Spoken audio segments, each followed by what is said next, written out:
Vamos lá, senhores, vamos finalizar Poder Executivo, trabalhando aqui Conselho de Defesa Nacional. Esse é o nosso último bloco, tá? Acerca da matéria. No bloco anterior nós falamos do Conselho da República e agora você vai sentir uma facilidade, porque quando eu for trabalhar Conselho de Defesa Nacional agora, você vai notar as diferenças em relação ao Conselho da República. Principalmente em relação ao objeto, né, do aconselhamento, como também a composição do conselho, tá? E é isso que cai em prova. Então vamos lá. Conselho de Defesa Nacional. Vamos lá, senhores. Aqui, nessa parte introdutória, é a mesma estrutura, tá? O Conselho de Defesa Nacional também é um órgão opinativo, tá? Ou seja, um órgão de aconselhamento do Presidente da República. O parecer emitido aqui pelo Conselho de Defesa Nacional, igualzinho como ocorre no Conselho da República, também não vincula o presidente, tá? Ele é quem decide, porém, presta atenção, composição constitucional.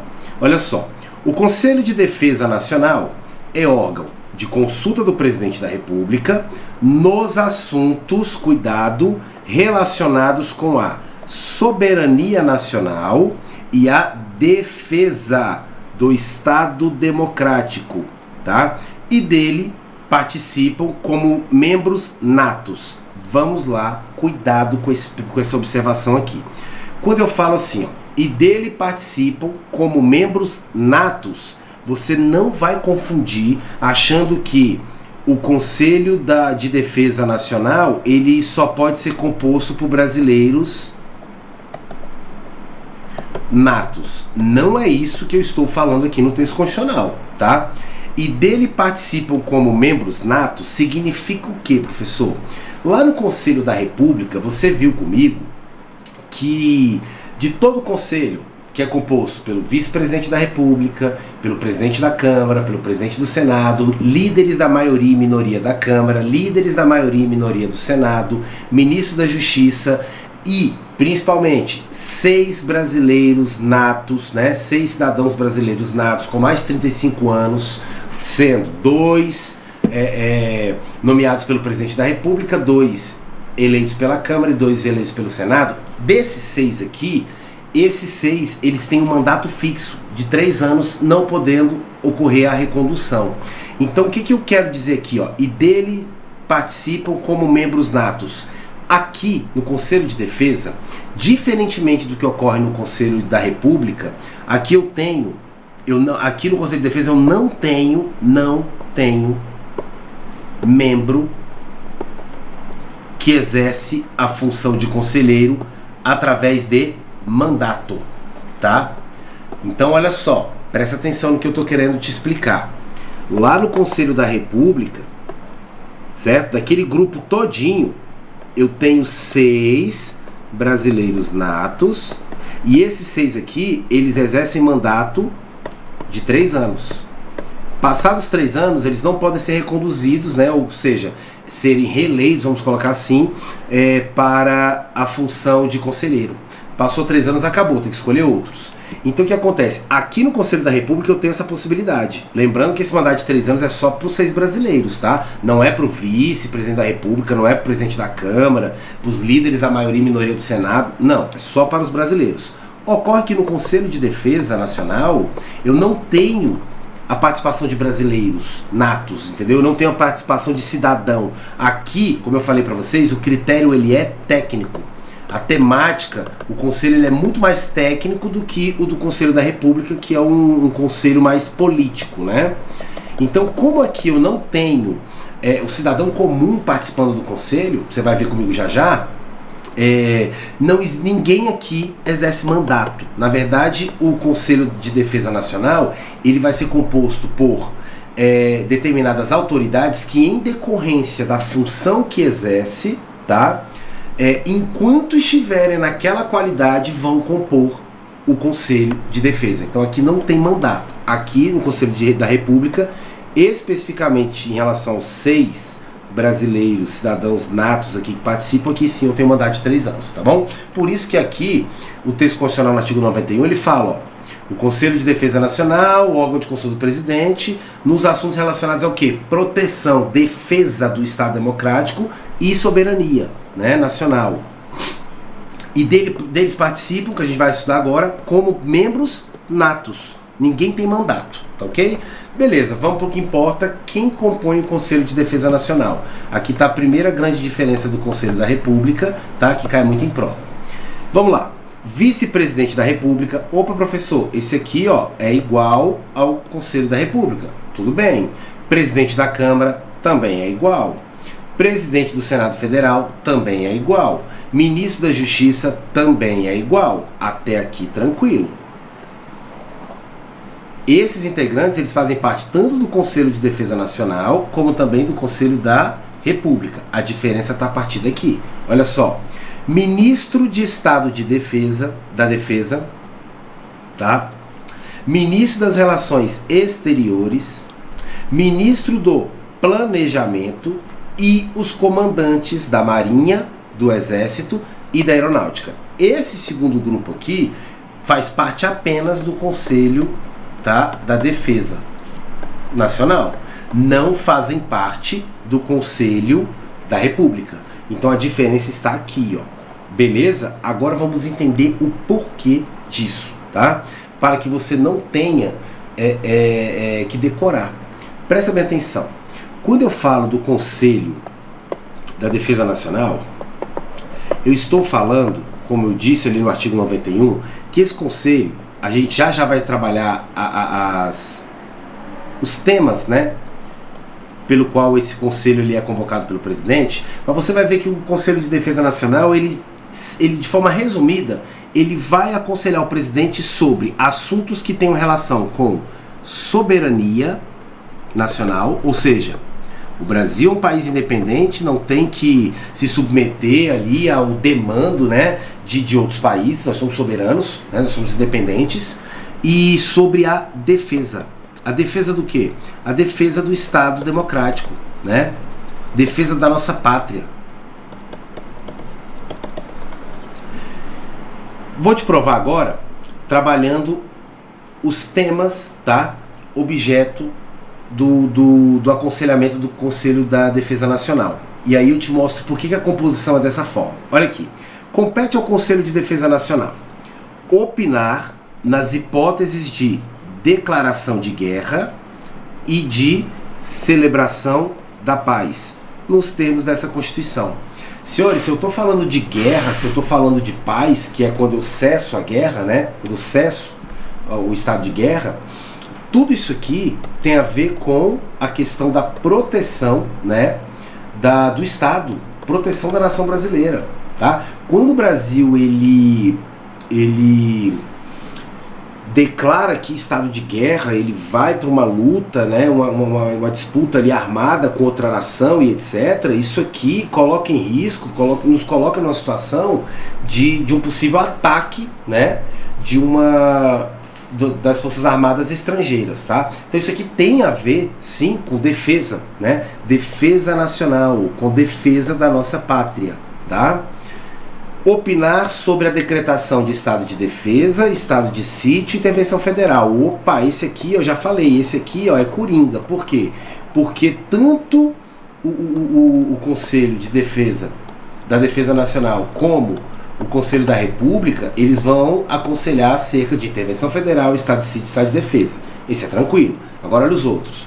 Propor, compete ao Conselho de Defesa, propor os critérios e condições de utilização de áreas que são indispensáveis à segurança do território nacional e opinar sobre o seu efetivo uso, especialmente na faixa de fronteira e nas relacionadas com a preservação e a exploração dos recursos naturais de qualquer tipo.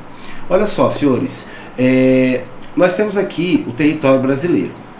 Existem áreas que demandam uma proteção, demandam uma fiscalização mais intensa. Por quê? Porque são tipicamente áreas de fronteira. Eu tenho aqui um território que logo a 50 metros, a 20 metros, né, eu já tenho ali território de outra nação. Se essa nação vizinha quiser adentrar o nosso território, seja por uma situação de guerra ou etc., ela está próxima, né, desse pedacinho de terra nosso, que a gente chama de área de fronteira. Então, área de fronteira é como se fosse o quintal da sua casa. Você precisa colocar um portão, né, para deixar bem claro, aqui tem fiscalização, tá?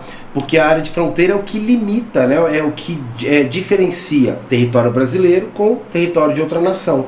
Se é o limite entre Brasil e outro país, aquela área tem que ter uma fiscalização mais rigorosa. Então o que acontece? O Conselho de Defesa é ele que propõe, né? Ele propõe, a decisão do presidente como chefe do Poder Executivo, mas o Conselho ele propõe critérios, condições de como deve ser utilizado essas áreas que são indispensáveis à segurança do território nacional, tá?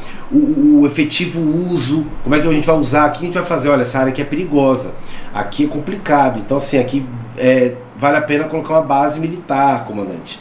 E aí o Conselho ele vai opinando ao Presidente da República sobre isso. Mas você está conseguindo enxergar que todas essas situações que eu estou te mostrando aqui visa a proteção do território nacional, visa a proteção da soberania nacional, tá? Olha lá, próxima. Estudar, propor e acompanhar o desenvolvimento de iniciativas necessárias a garantir a independência nacional e a defesa do Estado democrático. Então, realizar estudos, propor, né, políticas públicas, propor atos, né, por parte do Presidente da República para garantir uma eficiente defesa do nosso território, tá? Se você notar, essas atribuições aqui, elas estão vinculadas, relacionadas à defesa do território, defesa da soberania nacional. Então você não tem como confundir. Então olha só, por que eu falei para vocês que, ó, Conselho da Defesa Nacional? Por que eu falei para vocês que era importante a gente entender esses aspectos aqui sem decorar? Se o Conselho de Defesa Nacional, ele de forma resumida, ele vai aconselhar o presidente sobre temas relacionados à soberania nacional e sobre a defesa, né, do Estado democrático, defesa da nossa nação. E isso aqui é comprovado através das competências que eu acabei de explicar, não é isso? Por que o Conselho, eu falei que ele é muito mais técnico do que político, como ocorre com o Conselho da República? Olha quem participa do Conselho de Defesa Nacional. Vice-presidente da República, esse aqui tranquilo, presidente da Câmara dos Deputados, presidente do Senado Federal e ministro da Justiça. Até aqui, igual Conselho da República. Por quê? Porque essas autoridades aqui são pessoas-chave, são autoridades-chaves, tá? Não tem jeito, eles têm que estar nos dois conselhos. O vice-presidente da República, ele é o sucessor do presidente. O presidente da Câmara, ele é o presidente, ele representa ali a casa do povo. O presidente do Senado, ele é o presidente do Congresso, não é isso? Ministro da Justiça. Aí, cuidado. Lembra que no Conselho da República eu falei que o único ministro que compõe o Conselho da República é o da Justiça? Aqui no Conselho de Defesa Nacional, não. Quem mais você consegue enxergar como uma autoridade de alta cúpula que atua, né, de forma direta, né, com a defesa do nosso território, com a defesa da nossa soberania? Vamos lá, ministro de Estado de Defesa. Esse cara que está vinculado ali diretamente às Forças Armadas. Tanto é que é um Ministério de Estado de Defesa, não é isso? Então ele tem que participar do Conselho de Defesa Nacional. Quem mais, senhores? Ministro de Relações Exteriores. Por quê? Sem decorar, vamos entender. Senhores, o ministro de Relações Exteriores, a pasta dele trata exatamente das relações com outros países. Como aqui eu estou falando de defesa do nosso Estado em relação a nações estrangeiras, como aqui eu estou falando de decretação de guerra, eu estou falando de celebração de paz, que automaticamente envolve outros países. O ministro das Relações Exteriores, ele é peça fundamental para o Conselho de Defesa, tá ok? Nós temos aqui também os comandantes, tá, das Forças Armadas, de todas as três forças, né? Do Exército, da Marinha e da Aeronáutica. Tranquilo? Olha lá, ó. Ministro de Defesa e ficou faltando só o ministro do Planejamento, tá? Vamos entender o porquê. O que o ministro do Planejamento, professor? Planejamento. E você vai ver comigo já já que esse rol ele acaba sendo ampliado pela lei que regulamenta, tá? O Conselho de Defesa, mas já já eu falo disso. Por que o ministro de Planejamento ele entra aqui, professor? Porque o ministro de Planejamento, o nome já fala, planejamento, né? É um ministro que ele tem conhecimento dos índices, tá? Questão de economia, de estratégia, tá? De ações e etc. Então olha como é fácil, Você vai lembrar do Conselho de Defesa quando você lembrar de guerra. Lembrou de guerra, lembrou de proteção do nosso território, né? Estudos sobre defesa do Estado e etc. Tudo isso aqui é tema para Conselho de Defesa Nacional, beleza? Quando eu falo de guerra, que é o melhor exemplo, você vai lembrar do quê? Cara, o ministro de Estado de Defesa tem que ser ouvido porque esse cara aqui, ele está relacionado às Forças Armadas. Mata com facilidade.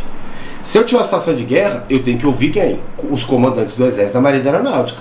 O presidente está querendo declarar guerra, o comandante do Exército fala, presidente, eu falava uma coisa pro senhor, nós não damos conta aí de 5 minutos de guerra. Nós não temos material bélico suficiente, não temos, vai dar ruim. Então, tem que ouvir o comandante das forças, tá? Porque na situação de guerra, que vai atuar essa galera aqui, ó, militares do Exército, Marinha e da Aeronáutica, tá? O ministro das Relações Exteriores também tem que ser ouvido, por quê? Porque esse ministro é o que mais tem contato com as nações estrangeiras. Portanto, aqui é o Ministério das Relações Exteriores. É o ministério que trata exatamente do relacionamento do Brasil com outros países. Então, ele tem que ser ouvido, tá? E o ministro do Planejamento tem que ser ouvido por quê? Porque se for para ocorrer ali a decretação desse estado de guerra, por exemplo, esse ministro do Planejamento tem que ser ouvido por quê? Porque ele é o cara que faz todo o planejamento, a estrutura, né? Falar qual a real situação do país e etc. Tranquilo, senhores? Tranquilo? Você viu aqui que no Conselho de Defesa eu não tenho a participação de brasileiros como cidadãos, cidadão comum. Eu não tenho. Por que eu não tenho? Porque aqui, meu amigo, eu estou falando de assunto, de temas que eu só vou ouvir quem conhece da área. É igual, por exemplo, às vezes você vê um repórter falando de segurança pública, o cara não entende nada de segurança pública, está dando entrevista sobre segurança pública, tá? Então assim, complicado. Tem tema que é técnico, você tem que ouvir quem tem conhecimento técnico. O comandante do Exército, ele tem conhecimento técnico sobre defesa, né? Sobre guerra. O comandante da Marinha, o comandante da Aeronáutica, um ministro de Relações Exteriores, ele pode ajudar ali a evitar uma situação de guerra, tá? O ministro de Estado de Defesa, tá? A pasta dele está intimamente ligada às Forças Armadas, tá ok? Então aqui eu preciso ouvir quem tem conhecimento técnico. Beleza? Tranquilo até aqui? Ótimo. Aí o que acontece, senhores? O Conselho de Defesa ele é regulamentado, assim como o Conselho da República, por uma lei. Só que aqui a lei é diferente, tá? Aqui eu tenho a Lei 8.183 de 91, tá ok? Essa lei, ela regula, né, ela vai regulamentar o Conselho de Defesa Nacional. No quê? Na sua organização, no seu funcionamento. Ela estabelece também que os integrantes do Conselho, tá, eles exercem um serviço, né, honorífico, sem remuneração. Então ele não vai receber nada? Não, ele recebe. O comandante do Exército, o general, né, ele recebe como general do Exército, tá? Mas ele não vai receber nada mais simplesmente por participar do conselho. Os conselheiros não recebem nada, tá? Eles não recebem remuneração para isso. Na verdade é um serviço honorífico, relacionado à honra, tá? É uma honra para ele estar aí aconselhando o presidente da República, tá? Tanto é que o artigo 7º aqui, ó, dessa lei que regulamenta o Conselho de Defesa, ele fala, ó, a participação efetiva ou eventual no Conselho de Defesa Nacional constitui serviço público relevante e seus membros não poderão receber remuneração sob qualquer título ou pretexto. É sem remuneração, tá? Lembra que eu te falei que, e você toma cuidado com isso, o rol ele é ampliado pela lei. A lei que regulamenta aqui, ó, a Lei 8.183 de 91, que regulamenta o Conselho de Defesa, acaba por ampliar, tá, esse rol. Só que aí você vai tomar cuidado, porque essa lei de 91, tá? Ela é uma lei que já está até desatualizada, tá ok? Prestem bem atenção, e aí a gente tem que tomar um cuidadozinho, olha só. Quem compõe, segundo a lei? Vice-presidente da República, ok, isso aqui tá igualzinho. Presidente da Câmara tá igualzinho. Presidente do Senado tá igualzinho. Ministro da Justiça tá igualzinho. Aí olha só, ministro da Marinha, ministro do Exército e ministro da Aeronáutica. Toma cuidado com isso aqui, por quê? Atualmente eu não tenho mais ministro da Marinha, um ministro do Exército e um ministro da Aeronáutica. Antigamente nós tínhamos o Ministério do Exército, o Ministério da Marinha e o Ministério da Aeronáutica separados, tá? Atualmente esses ministérios aqui, eles se uniram, tá? E eu tenho, para representar os três em um só, eu tenho o Ministério da Defesa. Entendeu porque que aqui não está Ministério da Defesa e lá na Constituição está? Beleza? Então, não mudou, tá? Mudou só a estrutura porque é uma lei antiga, tá ok? Ministro das Relações Exteriores, tá igualzinho. Aí cuidado, ó. Ministro do Planejamento tá igualzinho, mas aqui acrescentou quem? Ministro da Economia e o Ministro da Fazenda. Por quê? Porque tanto o Ministro da Economia como da Fazenda, eles têm conhecimento técnico acerca de recursos, né? A economia brasileira dá conta de passar por uma guerra? Nós temos capital suficiente para isso? Ou a gente está entrando numa latada? Vamos entrar ali para 2 semanas, quebrou tudo, tem dinheiro para comprar armamento, tem nada, já entramos na guerra. Vai dar ruim, concorda comigo? Então, essa lei, ela acrescentou quem? Ministro da Economia e Ministro da Fazenda. Não, professor, mas ela também acrescentou Ministro da Marinha, do Exército e da Aeronáutica. Não, porque na verdade o Ministro da Marinha, do Exército e da Aeronáutica não existe mais esses ministérios. Esses ministérios foram fundidos aqui, houve uma fusão, juntei os três em um só, que eu chamo agora de Ministério da Defesa, tá? O que foi acrescentado de verdade pela lei foi o Ministério da Economia, o Ministro da Economia e o Ministro da Fazenda, que, segundo a lei, também compõem, tá, o Conselho de Defesa. Qual a notícia boa que eu tenho para te dar? Cuidado, tá?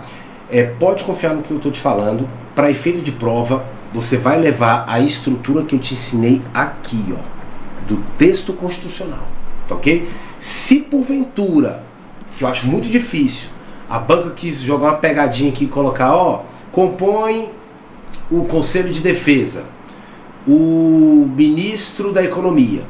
Aí você pode até marcar certo, tá? Porque está na lei que regulamenta o Conselho. Agora, cuidado, presta atenção que tem banca que adora fazer isso. De acordo com a Constituição Federal, compõe o Conselho, de acordo com a Constituição Federal, compõe o Conselho de Defesa o Ministro da Fazenda, conforme a Constituição Federal. Não. Quem determina que Ministro da Fazenda e Ministro da Economia fazem parte, são integrantes, né, membros do Conselho da Defesa, é a lei específica, tá, que regulamenta o Conselho, não é a Constituição. Segundo a Constituição, somente esse grupo, e é esse grupo que você vai levar para a prova. Eu só estou apresentando para você essa legislação que regulamenta aqui para o seu estudo ser completo e você não for pego de surpresa, tá? Agora olha só que interessante, o presidente da República, ele poderá designar membros eventuais para reuniões do Conselho de Defesa Nacional, conforme a matéria a ser apreciada. Então olha só, o presidente ele pode convidar, ele pode estar ali designando outras autoridades que não estão dentro dessa lista aqui para compor uma reunião, né, do Conselho da Defesa Nacional? Pode, não tem problema não, tá? Ele pode convocar, ele pode chamar outras pessoas que não fazem parte do Conselho, tá? Isso é um direito dele, beleza? Uma coisa interessante que a lei traz é o seguinte, a possibilidade de aconselhamento individual, ou seja, ao invés de o presidente convocar o conselho inteiro de defesa, aquele negócio todo, ele pode, por exemplo, ouvir um ou outro membro separadamente, evitando essa convocação, porque quando ocorre a convocação do Conselho de Defesa, senhores, isso aqui gera um alerta. Fala, opa, peraí, o presidente está convocando o Conselho de Defesa? Conselho de Defesa, ele está muito relacionado à questão de guerra, muito situação ali de proteção do Estado Democrático Brasileiro. E isso aí é perigoso. O que está acontecendo? Já gera aquele alarde todo, aí vai ter repórter responsável que vai colocar ali em matéria que o Brasil está entrando em guerra, gera aquele pavor, balança a economia, altera a economia, esse tipo de informação errada, tá? Para evitar isso, o artigo 3º dessa lei, que regulamenta aí o Conselho da Defesa, ele fala o seguinte, ó, o Conselho de Defesa Nacional reunir-se-á por convocação do Presidente da República. Até aqui nós já sabemos, assim como o Conselho da República, porque é atribuição privativa do Presidente convocar os conselhos. O Presidente da República poderá ouvir o Conselho de Defesa Nacional mediante consulta feita separadamente a cada um dos seus membros, quando a matéria não justificar a sua convocação. Então, ao invés de convocar e gerar aquele alarde todo, todos os integrantes, o presidente ele pode, né, ouvir separadamente, tá, cada um dos membros. Então ele vai lá, conversa com o vice-presidente, aí ele vai lá na Câmara, faz uma visita, ouve, né, pede a opinião ali do presidente da Câmara, depois ele dá um pulinho ali no Senado do lado e vai ouvir o presidente do Senado Federal, ele vai lá no Ministério da Defesa, vai escutar o ministro de Estado de Defesa, dá um pulo ali do lado, vai no ministro das Relações Exteriores. Ele pode fazer isso para evitar esse alarde? Pode, isso é permitido pela lei, tá? Tranquilo, senhores? Fácil? Senhores, é isso, tá? É isso. Vou te ser sincero, não é um dos temas que mais cai em prova, tá? Não é, mas não deixe de estudar. E não ache que, pô, pessoal, assisti essa aula aqui, anotei tudo, cara, você vem falar agora que não cai tanto em prova. Você tá agindo de forma correta. Vai por mim, tá? O que eu vejo ultimamente as bancas, o nível dos alunos tá só subindo, gente. Então o que acontece? As bancas elas estão cobrando temas que elas não cobravam anteriormente, tá? Exatamente para pegar aquele aluno que está estudando só determinados tópicos que mais caem e está deixando de lado determinados temas, tá? O estudo completo, ele diminui, ele quase anula a possibilidade de você ser surpreendido na sua prova por uma questão, tá? Demora mais? Demora, mas é bem feito. E o que é bem feito, ele tende a perpetuar, tá? Uma preparação de qualidade que requer mais tempo, eu sei, mas de qualidade, com conteúdo de forma aprofundada, igual nós estamos trabalhando aqui, faz com que você esteja realmente preparado para a prova. Não adianta nada você fazer um curso de 3 meses, chegar na prova e não passar. Não adianta nada, você vai voltar do zero.